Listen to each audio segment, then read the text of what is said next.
Hi, I'm Kristin Davis, and I want to know, are you a Charlotte?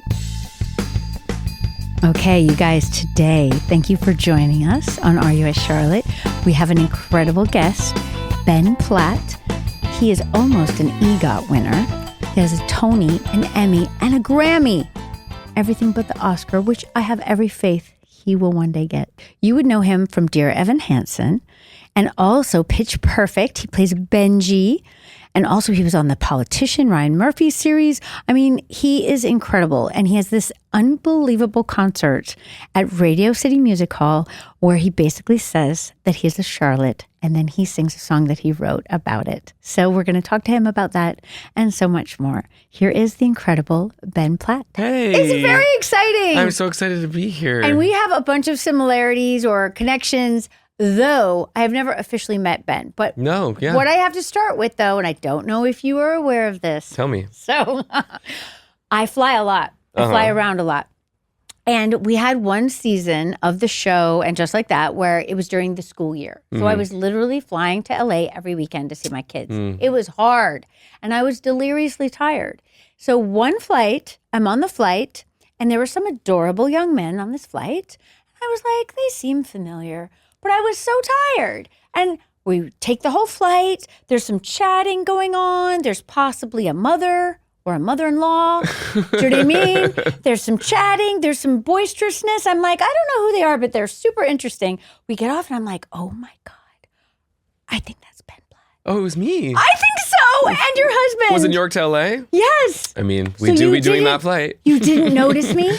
No, are you Thank kidding? God. I would have bothered you. I'm so glad because I was so mortified that I didn't say hi to you. I would have made you make a video for my sisters. If Thank God in heaven, because I thought to myself, like, I mean, I was in my, like, do not look at me phase. Do you know what I mean? I might have had a hat on. I was in, like, my... No, planes is thank God. the most, like, it doesn't mortifying count, right? zone to be a person. Okay, yeah, great. Because later on, I felt so bad because you have that super adorable concert where you literally say that you are a Charlotte. It's true. I do. I do. Everyone and their brother sent to me. Yeah, I wrote a whole song. I know, tell us about it. Well, I very much identify as a Charlotte, always have. I grew up with two sisters, as I said, and they loved the show and exposed me to the show, and I've most of the show memorized. So it's very formative to me as a gay person and a New York person. So I also from a Jewish family, and very much the MO culturally, as obviously Charlotte becomes, is, you got to find your husband and settle down and buy the china, and it's all about like making a home. And so for me in dating, like even prematurely, that was very much my MO. And so I very much consider myself a Charlotte. So I wrote this song called Share Your Address that's on my first album, that's about kind of jumping in really quickly as soon as you like someone after the first couple dates.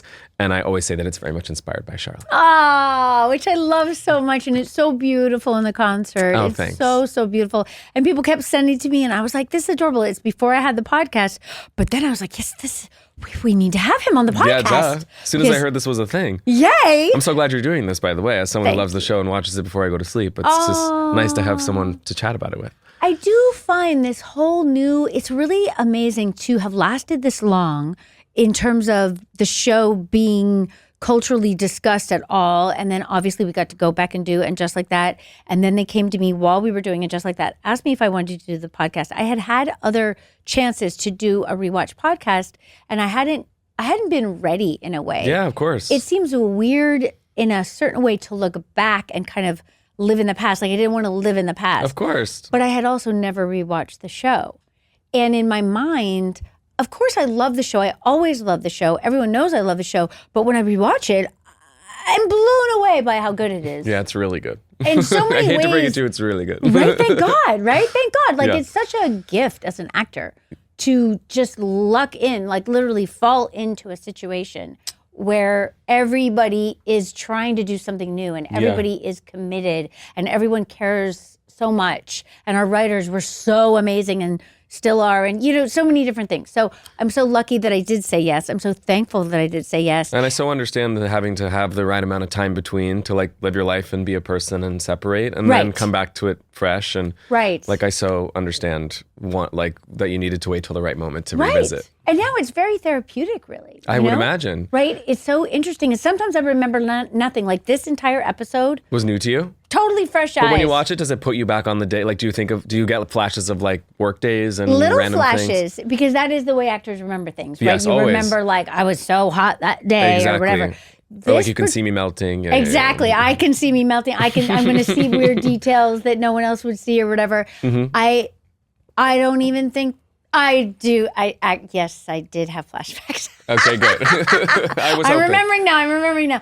The funny thing is that sometimes, like for instance, people over the years, it's always interesting to see what people remember and talk to you about, right? And people would talk to me about the S&M Club, and I'm always like, I don't know what you're talking about. Of course. This is apparently what I was talking about. Yes. The lure exquise. Thank you so much. I kinked my hair. Good job. I know. That's Charlotte's kink. I know. And I have no memory of this at all. No memory of this at all, except that there's a picture of the cast, and I don't know where we are, possibly at a premiere party, and my hair is kinked, which, is scary. Okay. It's a scary thing. It. Do you love it? Yeah, of course. And I just love that that's her interpretation of the assignment when she shows up. I know. Charlotte is true to Charlotte always. Charlotte is true to Charlotte. Well, all four of them are, which is why they're so iconic. Well, this is and true. why everybody sees themselves in them is that they're very true to their centers. Obviously, they all change and experience things, but they have like an id, each of them, that like stays very consistent and makes them feel like real people. I agree 100%. There are people in the world who do not agree. Well, with us. They can come to me. Actually, do not. Absolutely do not. I love that, Ben. Thank you for putting yourself out there for us. Thank you. Okay, so here we are. We're back. Should we go back and discuss? Oh my God, of course. Okay, great. Or should we, I just want to just briefly touch on, so you're happily married. I'm happily married. I want to tell the story. I found my Harry Goldenblatt. And how did you find your Harry Goldenblatt? Well, we met, his name's Noah Galvin. He's a very talented actor and writer and singer and performer. And he and I met when we were like 19, making like a web series, like a comedy web series that never saw the light of day. I didn't even know this. Yes. Oh my God. We met really early on. Whoa. Our mutual friends who we made this film theater camp with, they were, one of the first things that we all made together was this web series. They invited me in, and I met Noah doing like improv with him, and we had talent crushes immediately on each other. And then we started, working together in the theater community, like workshopping musicals and stuff. And we started dating like right away when we were like 20 years old. Wow. And I like really panicked and sort of freaked out quickly. Understandable. And for reasons that I don't think I understood at the time. At the time, I sort of expressed it like, I think we're best friends. I think this is a friendship. I think this is like a lifelong friendship, and I don't want to ruin that by dating. And I don't think I understood at such a young age that like that is one and the same. 100%, but nobody when they're young understands that. I thought those were like totally different categories. Right. So you were looking for the heat. That's right. Right. And so I sent him a text message that was so long that it has an arrow at the bottom to go to the rest of the text message, which wasn't the nicest way to do it. But he was mad at me for a little while, but then we became friends, and he was very patient, and we were friends for like 5-6 years. Wow. And then sort of had like a maturing turning point, mostly on my end, of coming to my senses and realizing, this was the sort of greatest person that I know has been in front of me the whole time. And he graciously allowed me to come to that realization. But we really gave both of us a chance to like sow some oats, which I really appreciate. I'm glad we didn't get together right away, and we're able to come a little bit more fully formed. And we've been married almost a year. Well, September 1st will be our first anniversary. Amazing. But then where's the Dear Evan Hansen? So the internet loves to tell me that we met doing Dear Evan Hansen. Which is not true. Got it. We already knew each other. Correct things. Yes, always. For several years, when I was doing Evan Hansen, I originated the part on Broadway, and they were looking for a replacement, and they obviously found Noah because Noah's very talented, and I was just like, oh, I loved him. He's amazing. I co-signed. That's amazing. So we already had a friendship, and I was able to, help him, acclimate to like that really intense part, and at least make the transition as easy as it could be. But yeah, that was like chapter 3 or 4 in our. That's amazing. In our story. Yeah. That's amazing. I love that story so much. Thanks. And I do think that there's just so many different elements of, first of all, meeting when you're 19. I mean, that's kind of insane. Totally. So it's amazing that you were able to navigate that in a way and both have patience, or whatever it took, time and patience and growth. Yes. To come to the point where you did realize and you hadn't burned that bridge. It was, very grateful to the universe that like I, for whatever reason, wasn't ready to deal with it. And so kind of blew it up for a moment, and also grateful to him that he stuck with it. And just, amazing. Yeah. Congratulations. Thanks. it seems definitely like we could use the word beschert. Yeah, it's beschert. Love it. That's right. Love it so much. Yeah. I love that story. And I think it's also funny. I love to correct things that are wrong out there. Me too. Because people glom onto something and then it becomes like it's real, but it's Suddenly not. it's in the narrative. Yeah. Right. And I get it. It's such a fun, that's such a fun story It that is. like we met doing Dear Evan Hansen. Absolutely. And it's like we both played Evan Hansen, but like Right. it's more boring to be like, actually we had done a workshop of a musical called Alice by Heart. And we had also made a web sketch together Right. And gone to Vassar and stuff. But yeah. I love it. We I still love did it. both play Evan Hansen, so that's great. Of course. And that's a funny, Yeah, like it's a footnote. quirky It's great. little, yeah, it's a quirky little thing. So a year married. A year married, yeah, And September is 1st. it what you thought it would be? Yeah, I mean, I think the bigger change for me, especially because I've known him for so long, Right. was the cohabitating, like we Yeah. moving in and really like building a home together for the first And this time. is a very Charlotte type of a thing. Exactly. How has it panned out? Really, really well. He's very aesthetically gifted, and that's very nice. much his strong suit, Okay. which is not mine. Okay. I'm very good at cleanliness nice. and organization. Nice. And like logistics and Excellent. sort of executing. And Right. he's a good visual ideas man. So it's a Great. nice combo. But Great. because we had already done that and started living together for like almost a year by the time we got married, Mm-hmm. I think the marriage part was sort of just like, of course, like this is naturally what we want to do next and what feels right. And we didn't sort of come home the next morning and think like, now everything What is did we do? different Right, and of we've course, changed of course. everything. Right, We just right, kind right, of watched Pop Star Academy and that was it. I love it. The funny thing about Charlotte's whole thing, because people do talk a lot about the china, because the china, when she marries Kyle and we're in Bergdorf and I flip that plate over, but also even the first season, I go out with Carrie's discarded man and Yep. he doesn't like my china taste and I'm like out, which is really funny to me. Like, But sometimes if you know, you know. if you know, you know, in whatever way you find out, whatever meaningful thing in your mind that is, I guess that's important to me. I do think like, wow, Charlotte, it's very picky, but she is. But she right? is, and and I love that with Harry, they had to trial and tribulate and come And to there's it growth. on their own time. And There's growth in equal Charlotte, status which is and- super important. Yeah. But the thing that was funny about it in my mind, and this is again like an actor type of a thing. So when she was married to Kyle, obviously, sorry, what's his name? Trey. It's so messy in my mind at this point that I can't even. Did you have a nice experience working Separate. with him? It's a dream. Okay, good. He's wonderful on the show. He's amazing. Love the character. I know. Amazing, right? And complicated. Very, very. Yes, yes. Really human and, Yes. heartbreaking and great and funny. And I haven't gotten to that part of the rewatch We won't- yet. sorry, we I'm won't go. looking forward to it because I do feel like I need to work some feelings out. we all do. But what I remember is, of course, the thematic is that this is exactly what she was looking for. Everything looks perfect on the outside, but it's not perfect on the inside. Yeah. And that is her growth, is that that's not going to work out, sadly, and that then she's going to expand and grow herself inside and realize, no, this person who doesn't look anything like what she thought she wanted is, in fact, what she really wants on the inside. Yeah. And it has worked out to be, thank God, a happy relationship and Yeah. marriage in the Sex and the City universe. Kind of as the it only continues. one. Exactly, the only one. As he likes to say, the last man standing. It's true. I know. And I'm so happy. Me I'm too. so happy for her and for him. Feels earned. It does feel earned. That's well put. When we came back to film And Just Like That, it was a lot, right? It was right after COVID. We had to get the sets out of storage and or rebuild them, depending on the situation, and recreate. It's like Twilight Zone. So much so. But yet our children had grown up, right? So they were trying to update. They were like, how can we update? How can we change in a way that makes sense? So the first day, I was the first person to work. What was the first thing you shot? Basically a day of crying because Big has died. Whoa. With the children who are now Take grown. one, day one. Yes. Oof. Okay. Yes. That is I had brutal. to go to work at 4:30 in the morning. I hadn't been to work in a while because of COVID, right? And it sometimes was, the first week is a wash because you're just like getting your bearings and you're Yes, that is Ben. so unfair. I know. Well, I would never have known. Thank you. They expect a lot of me. Okay. But Michael Patrick was directing. So there's an ease in that. But I had my new children who we'd done a read through. We're old school like that. Sure, so we've sure. done that. I had my new dog Myrtle Love her so much. She's a she. I feel like I can say this now. She's a she. I've been trying to keep this quiet for years. She's a she. So I often just refer to her by her character name, but she is a she, Myrtle. I love her so passionately, and I might Myrtle? start to cry. She's 8. Oh. Okay.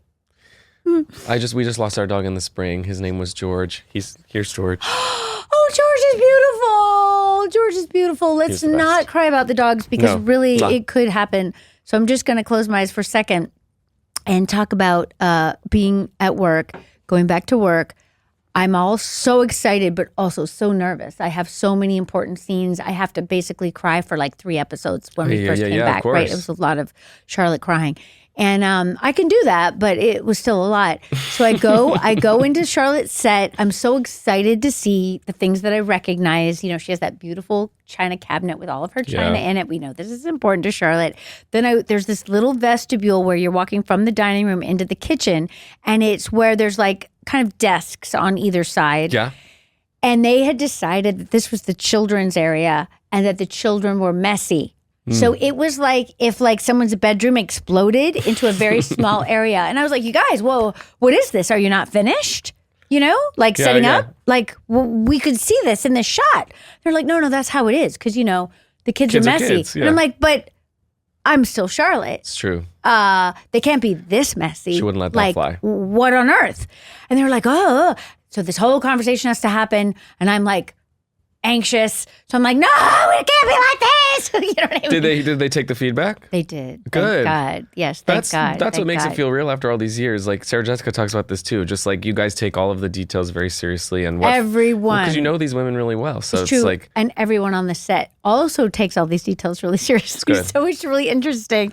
But what we had to come to like a happy medium of it, right? Because yes, they are teenagers, right? Teen. You're right behind them. Exactly. And also I would want them to be trying to be doing better, right? Yeah. So also in their bedroom, we had like Lily's side be really neat and Rose/Rock, because she wasn't Rock yet, not be really neat, right? Totally. So it was all very interesting. But anyway, you reminded me of that with the china, because the china stands out to people about Charlotte. It's like emblematic because she's also like very, I don't know, optimistic and elegant and naive, and it sort of like symbolizes all of that. And that's also a really hard thing to play, just to like gas you up for a second, to play somebody that's so coming from such a place of earnestness, as someone who plays a lot of characters that are very earnest and is a very earnest person, that people don't have a lot of they don't have a lot of like a very large tank for that. Like it fills up quickly for them.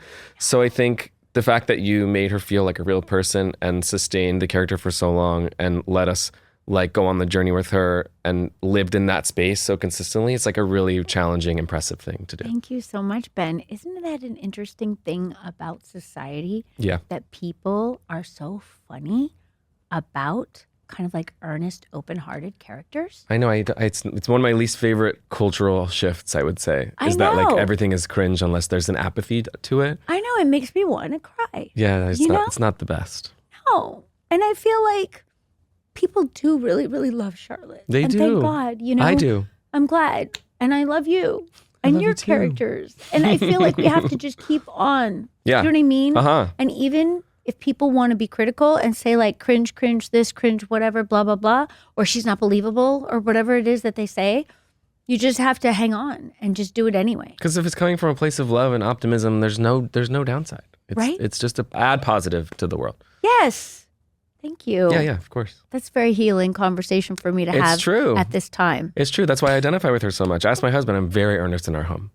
I love it. I think you have permission to be earnest anywhere you want to be earnest. Thank you. Agree. You know?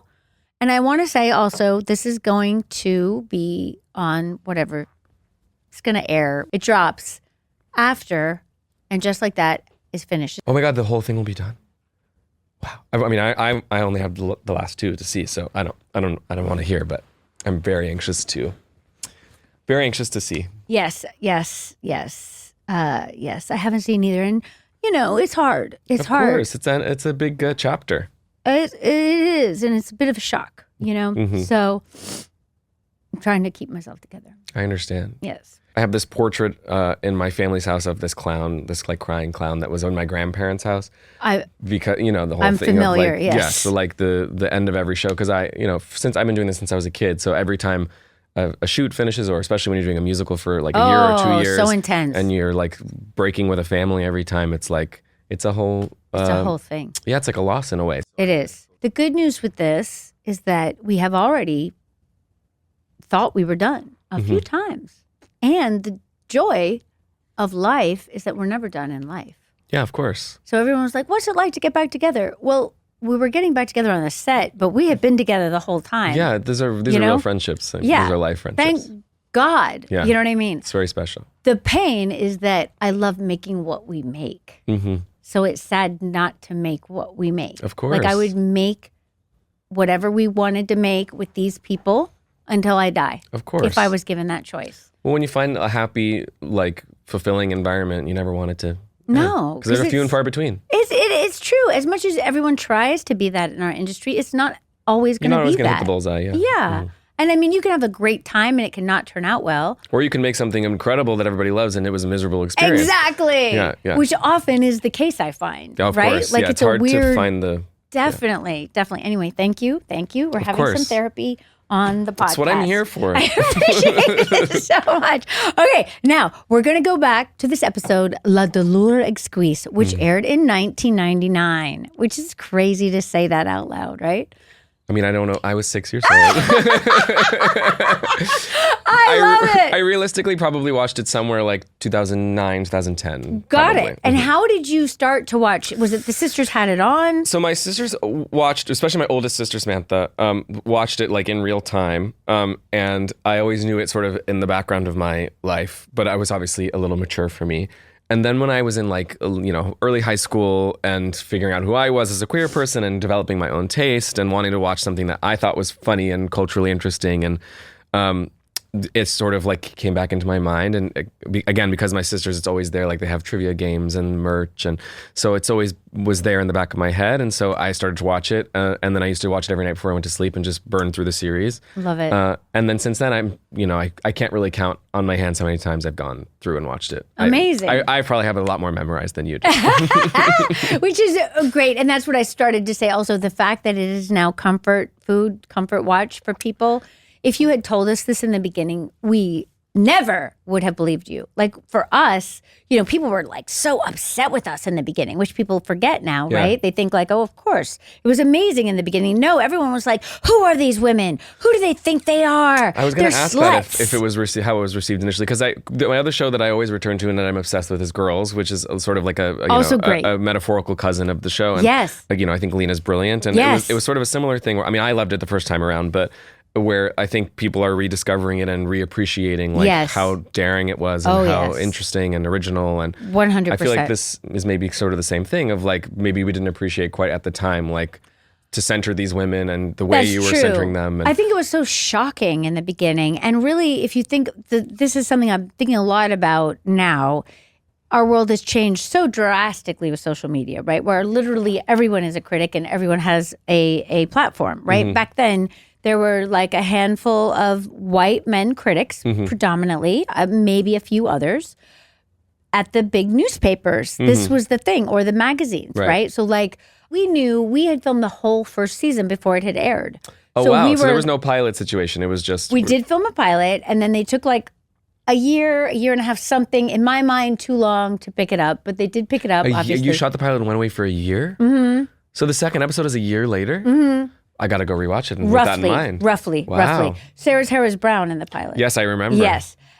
Now, she tells me that I might be wrong, but this is like 1997 that we filmed the pilot. Mm-hmm. No one can find the paperwork. Like it exists somewhere. And I forgot to ask Chris Albrecht, who was running HBO then. We were still analog at the time. 100%. We were. We had to wait. Willie and I waited at the test for our very thick contracts, 7-year contracts, to be printed by the fax machine. Oh my because God. The fax machine broke, and so we had to wait and wait and wait. No one was allowed to go in until you had your big contract printed. Do you printed. remember the other people that were testing against you? It was no one. Well, there was one girl who was there testing against me, though I really didn't perceive it that way because in my mind, I was 100% Charlotte and no one was going to come close. Oh, yeah. Though I do know another actress who's really wonderful who ended up being on another HBO show who I do think tested, though she wasn't there, which was good because I did know her and that would have been weird. Yeah, Perry Reeves. Do you know Perry Reeves? Yeah, of course. Yeah. Perry was in the mix. Oh, great. Would have been perfect Of course. and wonderful. But at the time, I was like, back everyone up because I'm getting this part. As soon as you read it, you were like, this is for me. Yes. But luckily, Willie was there, so he was entertaining me, and I was not freaking out in the way that I would have been.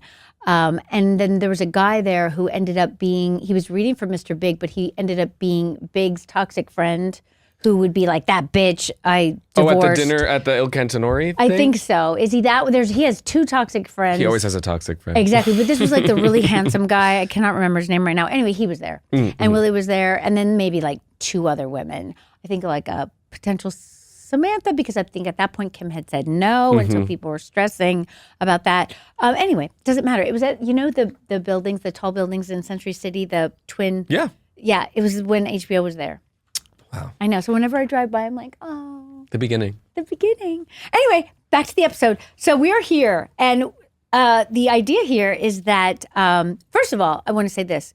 Do you know Allison Anders, the director? Mm-mm. Allison Anders directed this. She was an indie film. This is in our indie film era. I see. We had an indie film era in the beginning, like Nicole Holofcener. Oh, of course. Yes, I always recognize the name. That was our gig for a while. It's cool. Then we start mixing in the Sopranos guys. Yeah. So we got Ellen Coulter, Alan Taylor, a bunch of oh my God, Timmy Van Patten, amazing. So then we kind of shift a little bit, and then we get this incredible Charles McDougall, British guy, like amazing. But then we've still got like indie women, which was great. And Allison was one of those.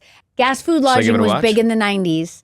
And it was like right before this. And I can't remember that much about it, except that she was so cool. She had tattoos everywhere. And she's like a mommy presence. Yeah. But funny and offbeat mommy. And so it's a really well-directed episode. Right? Let's talk about the episode. Yeah. So this episode is directed by Allison Anders, and it's written by someone named Ollie Levy. And I'm sorry, I don't know who that is. Like sometimes I'm just like, I see names. I'm like, oh, I don't know who this person was. Was it like a room and then different people would write episodes? I think they had a room, and it's Michael Patrick and Ollie Levy, and they would have a room beforehand. And then when we were working in the beginning, it was Darren and Michael.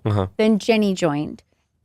Soon Cindy comes, but not quite yet, I don't think. Cindy Shupak. And then Cindy and Jenny become executive producers as well. And then slowly we start adding in people that last. Right. Cool. But I'm sorry, Ollie Levy was not one of those people who lasted, or maybe had just been in the room. Exactly. So this also, we've got some incredible guest stars. Will Arnett. Very funny. A little baby face. I know, Will so Arnett. handsome. Oh my God. Really funny, and it's so good. So dreamy, so well cast. So well cast. And James Urbaniak. Yeah. I don't know if I'm saying his name right. I think it's Urbaniak. Thank you so much. Urbaniak. Yes. That sounds better.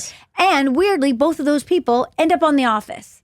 Oh, yeah. Isn't that crazy? That is bizarre. Another show I love so much. And I also really like James on Difficult People. If you haven't watched Difficult People, it's a really funny show. I haven't Billy watched Eichner, Difficult. Julie Klausner, Cola Scola. Really, really like satirical, funny show. He's about very New good York. at that. Very. So the thing that I find really funny about this, and we're going to be technically rewatching, but I just want to say that the whole thing with the internet and the feet? Yes. Of course. Wiki Feet. I mean, all of it, right? Like to the point where I have some lovely girls, I call them my digital girlies, and they come over and help me film stuff for social media, and they cut my feet out of everything. And I'm like, why do you guys, it's like the best part of the outfit. Why are you putting my feet out? And they're like, we can't put any feet of any of our people on. And I was like, is that bad? And they were like, yes, it's that bad. The internet is a show. It's really... I know, but it's like an early version of it that Truly. this shoe salesman is willing to give Charlotte free shoes if she tries shoes on. I know. And then we have this really awkward scene where he's theoretically, potentially having Going a all the sexual way. experience. Yeah. Though I remember so much stress about how we were going to do that it wasn't just going to be awful. I was going to say, it's very funny, tasteful, uncomfortable. I think it's and James does a really great job. He does a great towing job. The line. He does a great job. And I do not think I was that nice to him. I'm just going to be really honest. I think that I was not in love with this storyline. Yeah, you were probably feeling really anxious about it. I was feeling very anxious and like, what are we literally actually doing right now? Like, I get the theme of the show, but like what? Like, what? And I remember that, like, you know, he massages my feet at one point. And I don't think I don't know what he wanted or what he didn't want. Because also I was just like, what? And I remember them saying to me, like, he's a really big deal in the indie film world. Like, be nicer to him. And I'm like, I'm having trouble, like, because to me, and I don't really think of myself at all as a method actor, but like, I am very much you were introduced informed. to him as this guy. Exactly. I understand. Yes, by the storyline. Like, it's very hard to jump over. Yeah, when that's your first context for someone. Right, and you don't have any other context for them. Do you know what I mean? It's not like we're hanging out enough in a different setting or whatever. Anyway, I was really stressed about this. But I think when I watch it, that it works. It really does work. And also, again, to bring, like, only a character that's as pure-hearted and naive as Charlotte could we watch go through that and be like, oh, you poor thing. Like, totally. I get why you're saying yes, they're gorgeous. You know what I mean? Like, we go on the journey with her. Well, that was my other thing is, like, would she say yes? And I mean, but the way he plays it too, it's pretty charming. Yeah, it is. Considering what he's actually asking. Like, he goes about it in a way that isn't like... No, there's an elegance to him. Definitely. That matches up with her that you think... And it doesn't really start to turn that corner until the very end, that last And then it's piece. Not as horrific as it could have been. No. Not at all. So anyway, thank you. That was good. We just did Charlotte's storyline. Now, someone else pointed out to me that Samantha doesn't really have a storyline. No, she kind of opens the episode and then that's it. For right, but she's got that whip, which is fantastic. Huge. But I think it's important to mention, and this is something that one time I was doing one of these, and I was like, wait, where's Charlotte's storyline? She didn't have one, right? Because we had storyline A, B, C, D, because there were 4 of us, and the show's only 22 minutes. Yeah. It's insane what they were able to get in there. It's true. But one thing that I've been watching the development of is that as writers, what they started developing, and it hasn't totally gelled in this episode. We have a theme in this episode that's very, very accurate and excellent for the different, storylines. But what starts happening as we go is the voiceover.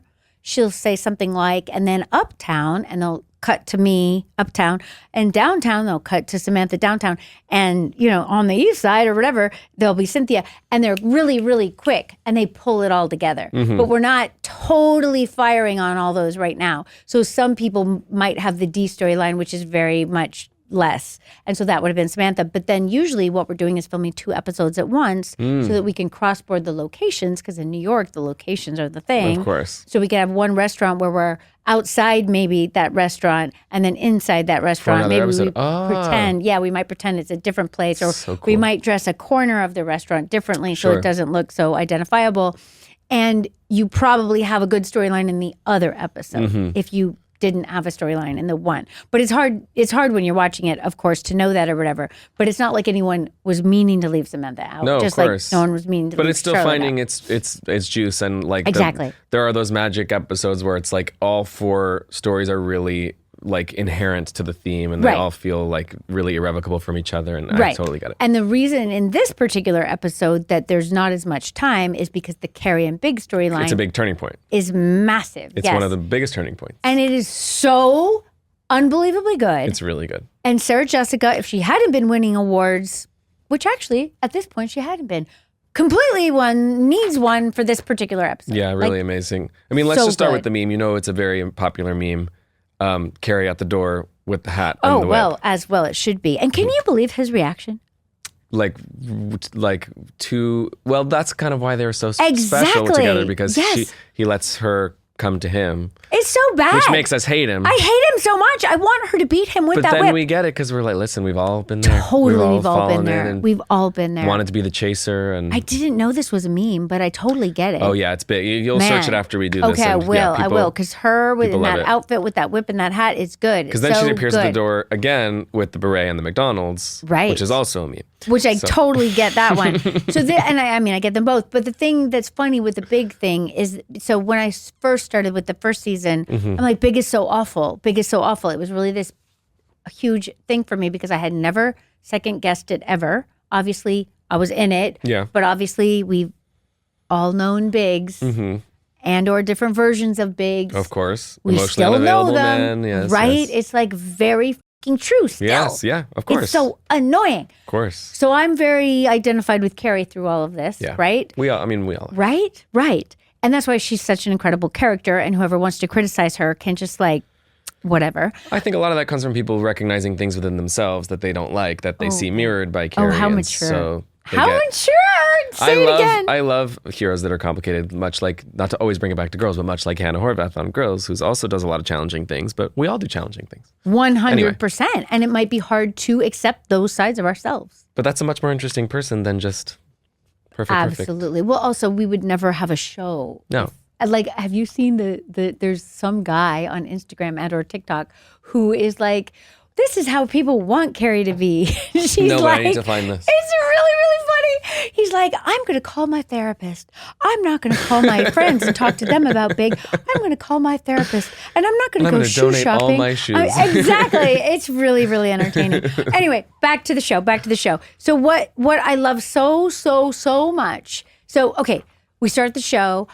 The first season, I've been like, Big's awful. That's basically every episode. Then the second season, he's amazing. Yeah, he starts to come around. We're like, thank God. He's so charming and they're so great together. And I was so happy.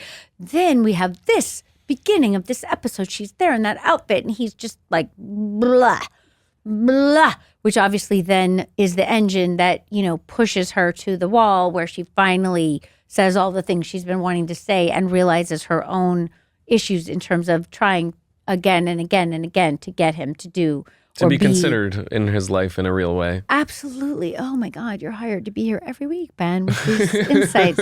But what I love, so here I am not remembering the episode, right? And just starting from the top and being like, oh my God, I don't remember being at that bar. This must be the thing that people keep talking to me about, the S&M bar. And look at my hair. That's hysterical that I say, she's like, what's your kink? And I'm like, I kink my hair. It's so Charlotte. It's perfect. It's so perfect and I love it so much. Don't remember any of it. Amazing. Remember all the shoe things. Don't remember the S&M You don't remember club. the spanking the waiter. You don't remember the guy tied up in the chains. Nothing. I'm sure it's 5 a.m. It might be 7 a.m. Of like course we it were is, yeah. all night, every night, and all those things.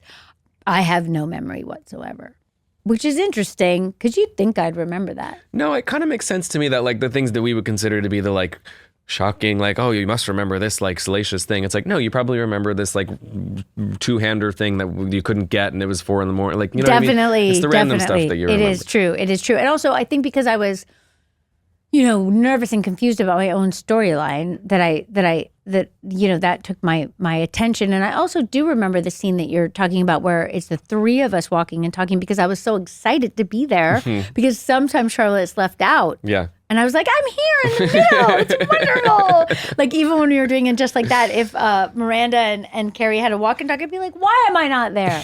And now that I'm rewatching, I realize that the Miranda-Carrie storyline of walking and talking is a through line that is so powerful It is and really amazing. powerful. A couple of friends walked a couple of blocks. You just wait. You have so much. I mean, I know, right? But also it's because their dynamic is so interesting and Miranda really tells her the truth. Like people are like, well, why didn't people stand up to Carrie? They did. Miranda especially all the did. time. So Carrie has this scene where she goes to Big in her incredible outfit and she's trying to be funny and fun and sexy. And the night goes okay. I think they hook up, they sleep together. Right. And then in the morning, he just drops the bomb.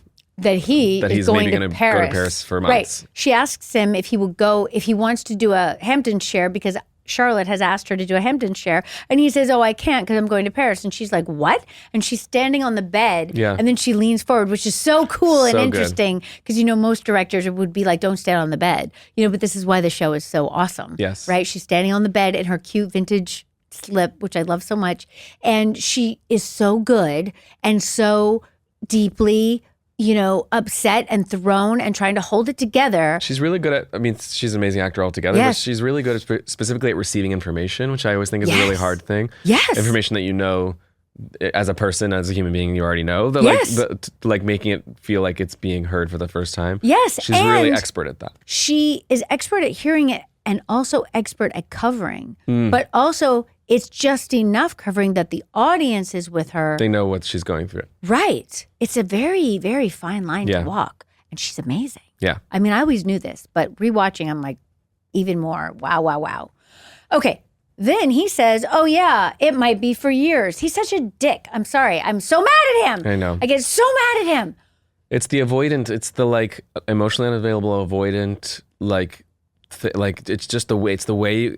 First of all, it's not like relationship ending to say my work is going to take me to Paris, and I think we're in a weird space where I don't know how to handle that, and I don't think it's time for you to move, but maybe like it's he doesn't have any of that language. It's just like I have to be able to just throw things out and like do what I want. Right. I'm going to do what I want. Otherwise I'm threatened. Absolutely. Absolutely. He doesn't take her into consideration in any way, shape, or form, which is why she does what she does the rest of the episode, which thank God, right? Thank God. Okay. Oh, wait. I have to bring up Stanford for a second. Of course. Love this storyline so much. So much. And I was like young queer person figuring myself out and doing my first dating and stuff. And so like to see it's just like a regular, sweet, like not Mr. Perfect superhero man, like go out and try to like have an experience like that. It was so wonderful. And it's like before the apps, right? So he's online. I know. It's like proto apps. I know. It's the cutest. Big tool for you. Big tool for you. Rick and 9 Plus. Rick 9 Plus. Oh my God, it's so good. And the way that Willie does it is just so sweet. So sweet. He just wants connection. I know. He just wants connection, and he's intimidated, which I understand so much from a straight woman, but also from a gay man's perspective. Yeah. Obviously, many gay men friends, and the pressure is real. Oh my God, of course. Especially the body stuff. Like the body stuff. Specifically having it be a story where he's like, in order to have this experience, you got to strip down and just bear it all. And then he has a really great like flirty encounter. It's just like so affirming. It's so affirming really and beautiful. And the way he does it is just so good. And another thing that I didn't really realize at the time, because Willie was straight and stressed sometimes about how to play Stanford. I think he'd be okay with me saying this. I hope so. He and I were going to do a rewatch podcast. I know. Yes.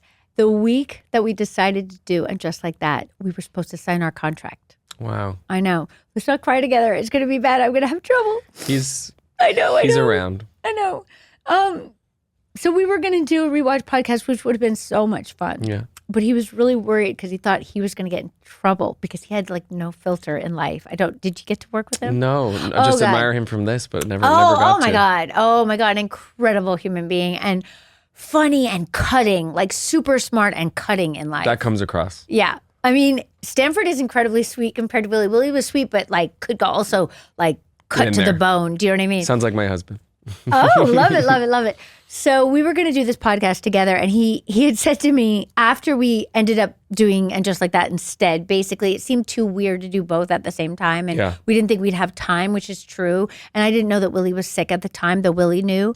And he said to me one of the things he was worried about was that when he signed on to play Stanford, in his mind, Stanford was gay, but it wasn't the whole like essence of him. He was in this world equal with us. Yeah, it's about the relationship and the yeah. And then there were times he felt that certain people encouraged him to be more flamboyantly gay than he had wanted to be originally. And there was a person that Stanford was based on who was in our world and would come to our parties and stuff, who you never would have ever known was gay. Mm-hmm. And I think he was like a lawyer or something. Like he was, Stanford's a manager, vaguely, of models or whatever, vaguely. Yeah, the perfect underwear man. I forget exactly. His name. The boner, maybe, something like this. But this guy was not in any way flamboyantly gay. Mm-hmm. And the idea was that Stanford was based on him in some vague way.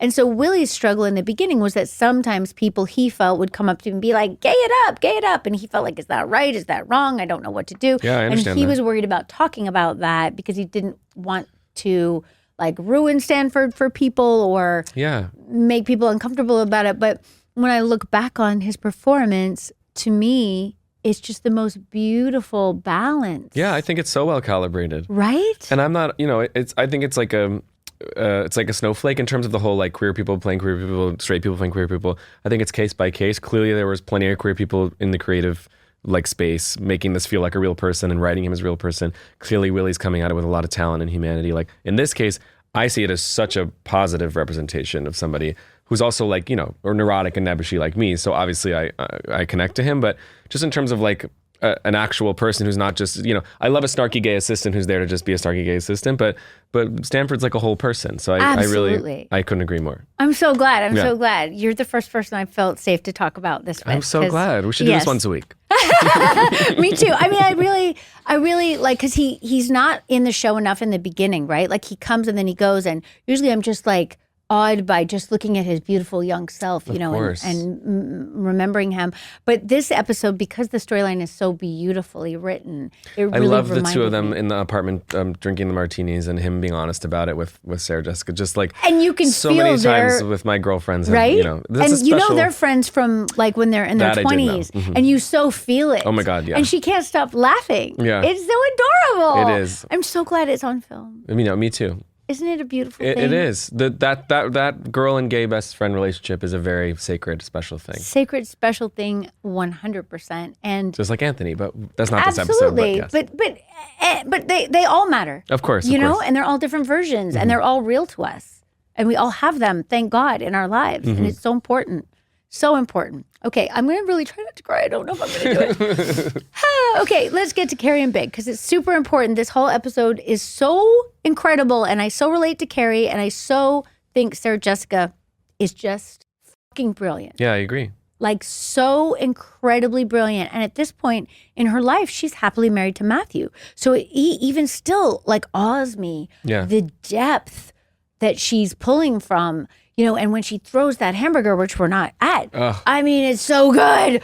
Oh, God. Le filet de fish. Yes. Le Big Mac. Yes. And I love Allison Anders for making us all feel so comfortable. What I see when I look at this episode is all of us feeling very safe and comfortable and settled into our parts at this point in the second season. And audience-wise, you feel, always to a certain extent you do, but particularly in this episode, like in the room with people. Like it feels 100%. Very intimate. Very intimate. Because the show has a lot of style, so sometimes the like sharpness in the style can create like a bit of a remove in a way that's I think intended. But a lot of these like more messier emotional moments, like in this episode, like I felt very like let in.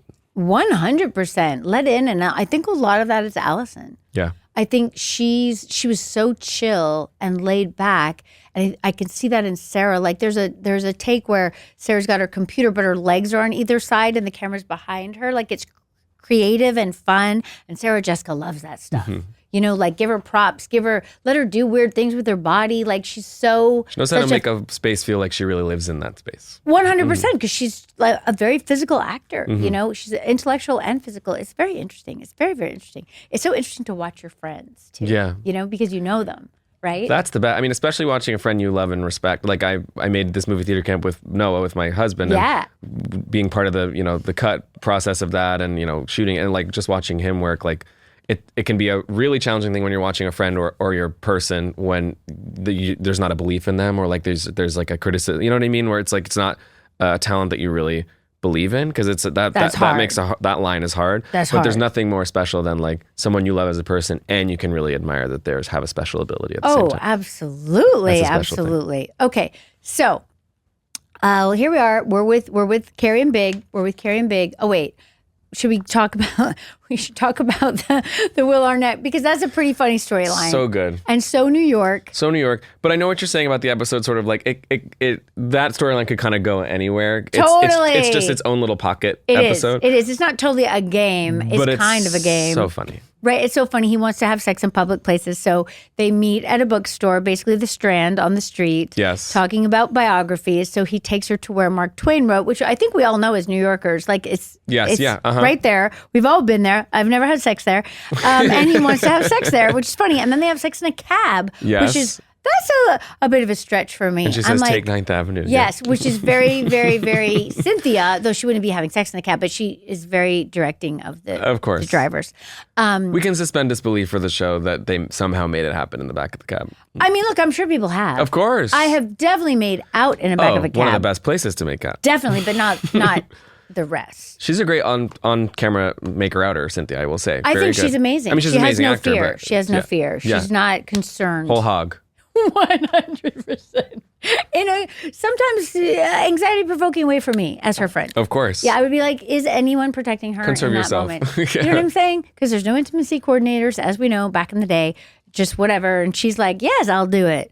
Yes, my feet are dirty. I don't care. Film them. Like, things where I'm like, didn't have anyone have a wet one. Come on. Anyway, that's me. And I play Charlotte, as Charlotte. Is very clear, very clear. Okay, so here we are. We're Stanford confesses to Carrie about the cyber sex, which is so cute, on the internet. Big tool for you. We've gone over all that. Then they have I'm back at the shoe store, and his name is Buster, which is kind of hysterical, like Buster Brown. I don't know if anyone will get that reference at this point, but I know Buster Brown, but why Buster Brown in this? They make shoes. Oh. The youngsters. This is like from the 40s, okay? Don't ask me why we did that, but all right. I'm getting free shoes. He's charming, but slightly ew, but that's okay. Then we have this adorable walk and talk. I'm wearing my own shirts for some reason. Really? That's another thing I'm thinking about. Does that happen a lot when you go back and watch? In the beginning, yeah. We didn't have a lot of budget. You can see that it's getting better. The fashion's getting better. But like sometimes I would go shopping and I'd be like, I want Charlotte to wear this. So then I'd just take it, and try to, like, it's a work in progress, me and Pat figuring Charlotte out. It's a labor of love. And being able to afford Charlotte. Yeah. Basically. Well, Charlotte has very expensive taste. Very expensive taste. And I'm wearing this beautiful necklace. It's a butterfly. It's got rubies. It's a vintage necklace. I wore it a lot. And then at the end of the season, we're still trying to get press, which I know is insane to think about now. I know, crazy. Yes, but we had to try anyone who would talk to us. We'd be like, sure, ask us anything. We'll do anything. Like at one point they were like, tell us your worst dates, which I unabashedly did. And Cynthia Nixon called me and she was like, why did you tell them that story? And I was like, well, they asked. I don't know. I felt like I had to tell them something. She's like, don't ever tell that story again. I'm like, okay.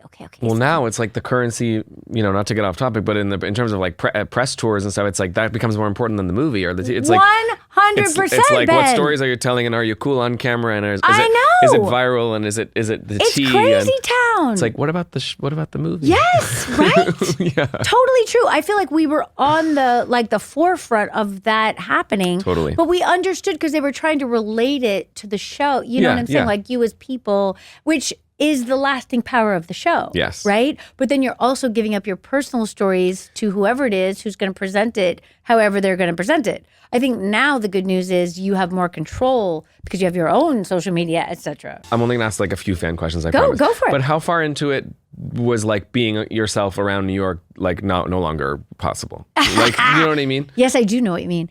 I would say in my mind, I don't remember it getting difficult till third season. In my mind, third season is when we boomed. Other people seem to feel that we were already the I didn't personally feel that. Do you know what I mean? It didn't permeate you until then. I mean, I had been on Melrose Place before that, right? Right, Which had its own kind of culty kind of a following. So I had some of that would follow me wherever I was. But I mean, like, you became like emblems of New York. So it's like true. And people always would say, oh, no one in New York cares about actors. And I'd be like, no, not really true. Not really true. But that was because we were a New York show and they felt like we were theirs. Yeah.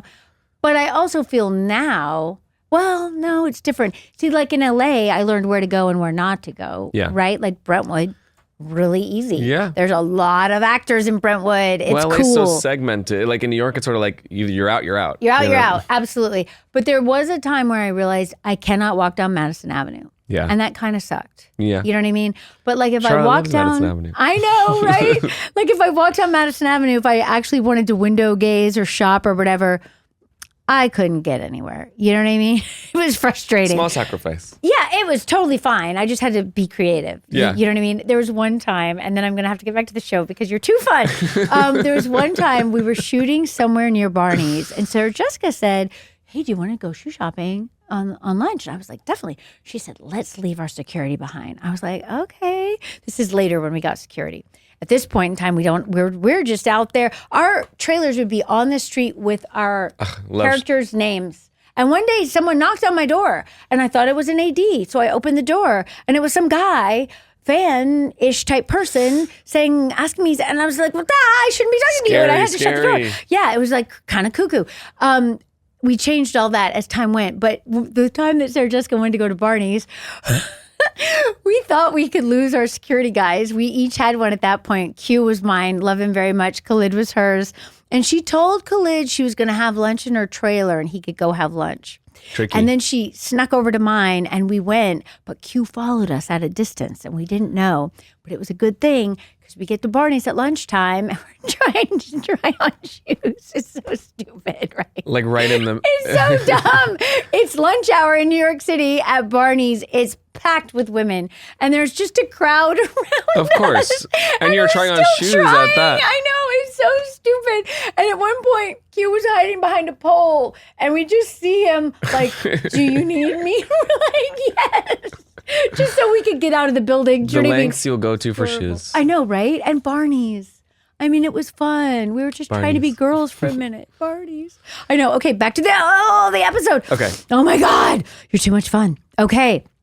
Charlotte, the shoe store, we're good with that. I want to get to big because this to me is the fight at huge. the end. Mm-hmm. Yes. So basically, Carrie talks to us many times about, and this is when I think about the narcissistic Carrie situation, right? Where for like a couple years, it seemed like everyone just wanted to criticize Carrie for being narcissistic. To me, first of all, I don't think she's narcissistic. I think that we're First hearing... of all, everybody is a little bit. Well, yes. Let's just say that. Let's say she's not more so or whatever. You know what I'm saying? Yes. And she's like twisting herself to try to be what he wants her to be. Exactly. Which is, kind of a selfless thing to do. Exactly. I'm misguided, but... Yes, but we all do this or have of done this, right? But also, I think as a viewer, part of the reason you feel like Carrie's narcissistic is because you're hearing Carrie's thoughts. Yeah. Which I don't think people think about.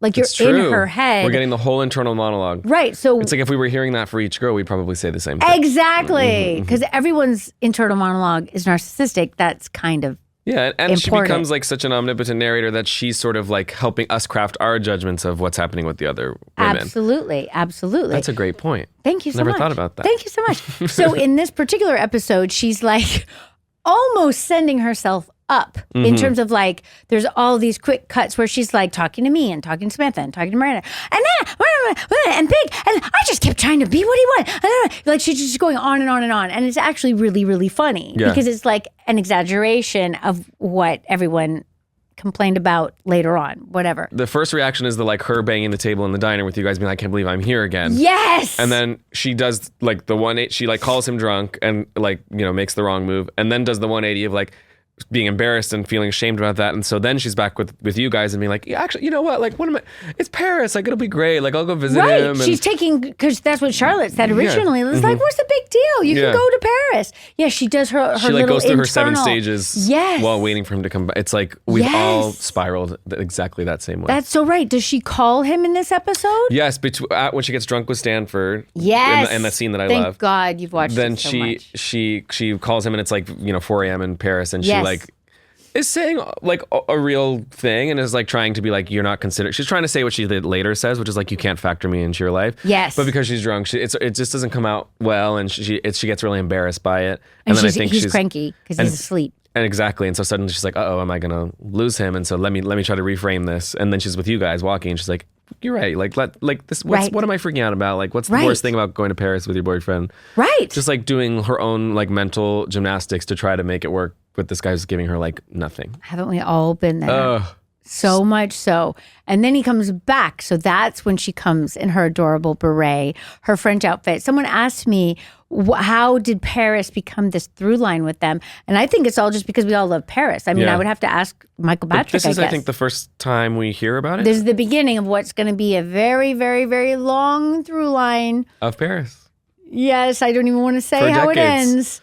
Exactly, for decades. Mm-hmm. So important. But who doesn't love Paris? Of course. I just went in the spring with my husband. The first like adult proper trip there. I went with my family when I was a kid, but so dreamy. We just went there all together to promote and just like that. Oh, that's so fun. It was incredible. That is so fun. It was incredible.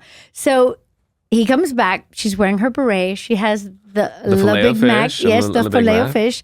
And she apologizes and she tells him that she thinks they can make it work and that they can have phone sex if he has to move to Paris, which is hysterical. Yeah, we can have the phone sex. Yeah, which is also funny. Very funny. In terms of, and just like that, which I Oh, yeah, of course. Okay, say. Spoiler. Yeah, and then he tells her something to the effect of, I don't want you to move to Paris because you're expecting something, Yeah, which literally makes me want to kill him. I don't want you to uproot your life and expect anything. Right. It's like, excuse me. It's so... After the mental gymnastics, after all that she emotionally has gotten through to try to get to that point to say it can work, he's like, but don't expect anything. This is the thing with Big. It's one thing to be emotionally unavailable, but be able to articulate that you have that shortcoming. And it's another thing to not have any words for it and to just be abusive. Exactly. It's so right. sad. At which point she takes the Big back and smashes it against the wall, which, hallelujah that she does it, right? Satisfying. It's very satisfying, and he deserves that and so much more, really. And then she says something like, I don't know if she says this to him. Does she say, why is it so hard for you to factor me into your life in any real way? Kills me. Ugh, and he has no good answer, really. No, because he doesn't deserve her. No, he does not. And then she said, you said you love me, and he said, I do. And she's like, then why does it hurt so much? And we're back to La Dolor Squeeze. We are. And then... and this made me upset, and I didn't remember this. Then we cut to Stanford, and we have some other scenes, but then he comes to her door in the middle of the night, and she lets him in. I didn't remember the ending. Yes. She lets him in, and they have sex. They have this unspoken goodbye. Right, and I'm like, oh no, because I personally don't believe in goodbye sex. I do not think you should have goodbye sex. I don't think I ever have. I think I have, and I didn't know it. Is it goodbye sex if you don't know it's goodbye sex? That's the question. They know it, and you don't. Do you know what I'm saying? Because I'm Charlotte, right? At some level. Do you know what I mean? So I'm thinking that this must mean it's going to be good now that we're okay. No. But it doesn't mean that. It's like goodbye sex, which is awful. Yeah, it's honest, but it's awful. I don't think it's honest if you don't say it. I just mean Of course they would want, there was no closure, and he has no ability to give them any closure. Well, good point. Because he has just no, he's awareness. A lot of growing to do. Totally. And so if this is the only kind of closure that's being offered, I would understand. Do you? I mean, I do. If I was Carrie and I was in that kind of a web, I yes, I she get has it. a lot more understanding than I personally, Kristin, would ever have in that moment. Because then she's sitting there in her fantastic black bra in the morning, and he says, "What are you doing over there?" And she's sitting there, and we hear in her voiceover that she feels tied to the chair and she can't get up because she knows it's over. Yeah. And that he says, "Come back," and she says, "Well, I want to, but I can't." It's so good. It is. It's really good. And I so admire her. Carrie's understanding, but also Sarah Jessica's abilities in that scene to convey such emotion without conveying it on her face. Yeah. Do you know what I mean? Mm-hmm. Like you can feel it all, but she's not exhibiting it for him. You know what I'm saying? She's protecting herself in the scene, but you as a viewer know. This is my other fan question. I promise the last one. Sure, no. Were the voiceovers already recorded so that, when in the middle of the scene someone will say something and then you'll take time to think while we hear Sarah say something, and then she has to then match the timing once the cut's already there? Yes. So basically when you'd read the script, they'd be there. So we know what's being said. Yes. We just don't hear it yet being correct. said. Mm-hmm. And then she would go later. And you'd have to ask Michael Patrick and Sarah, and I think I should ask them at some point, how often they changed them. Mm-hmm. Do you know what I mean? That would be interesting. Because once you see what you have. Yeah. But that's what I was going to say, especially in this moment at the end. It's like there's such a good synergy between what she knows we're hearing and what she's giving to him. Right. But I think a lot of that is her incredible abilities, and incredibly deep thinking on where Carrie's at and what Carrie's doing, and this syncing between Michael Patrick and her, and Darren too. I can't remember at what point how active he is at this point. But even still ongoing, they have a lot of private conversations about this and kind of planning and discussing. And Michael Patrick was always very including to all of us, even if none of us have credits except for Sarah at this point. And I think she's just executive consultant, which is kind of a made up title, But even when we had no titles, he would always come to us and say, this is the arc, and this is what I'm thinking, and this is where I want you to be thinking about going emotionally, and, very inclusive in terms of that, which is an actor, so helpful. And then sometimes it would change, but as a character, you didn't know that change was coming, so it was actually great. Yeah. Do you know what I mean? Yeah. And he'd call you, I was supposed to have a baby when Miranda's also having a baby. And then it didn't, I know. And then it didn't. That would have been such a different timeline. I know. I mean, I love what it ended up being, but Me too. But at the time, I was really mad at him. Yeah, I understand. I was like, no, she wants this. She's got to have it. What do you mean? Because I couldn't separate, right, from myself Of course, and her. and you have such love and empathy for her. You want her to get what she wants, but and then she wanted it so desperately. She did, and it was even more. Exactly. Of a it special worked out thing. as it should. But originally the idea was to contrast how the two would mother. Yeah. And then what That's he said to me, right? We still kind of got that eventually. Definitely. And when he said to me at the second time. movie when you're at the bar talking about motherhood, that's one of yes, my favorite. I love that scene so much. Yes. But at the time he said to me, because I don't think any of our other writers, all of whom were women by the time we get to those storylines, Amazing. No one had children yet. And he said to me, we don't have enough storyline to do two because we don't have kids yet. It's good to you being honest about writing what you know is a good It's a good thing. Exactly. You're such a joy. Thank you so much. This has been like my dream. So fun. Thank you. And thank you for answering all my questions. I mean, and listen, letting me interview you. You are a font of knowledge, and I so appreciate it. And you're going to need to come back. It's a very special gift. This show has brought a lot of community. Wish you had been on our show. I know. And we have to make another show for you to be on. Great. Sounds good. Internet. Have you ever met Michael Patrick? Randomly, I think at Chisian, like at a restaurant. Got it. Okay. Justin said how much, I'm a huge fan, but we've never really sat down. Well, I'm keeping a list. Let's just make sure we officially ask you, are you a Charlotte? Oh, I'm very much a Charlotte. Because how many people have written a song basically based on their Charlotte-ness? Yeah, I think I kind of win the crown. I think you totally do. Well done. Well done. Well done. Thank you for being here. Oh my God, of course.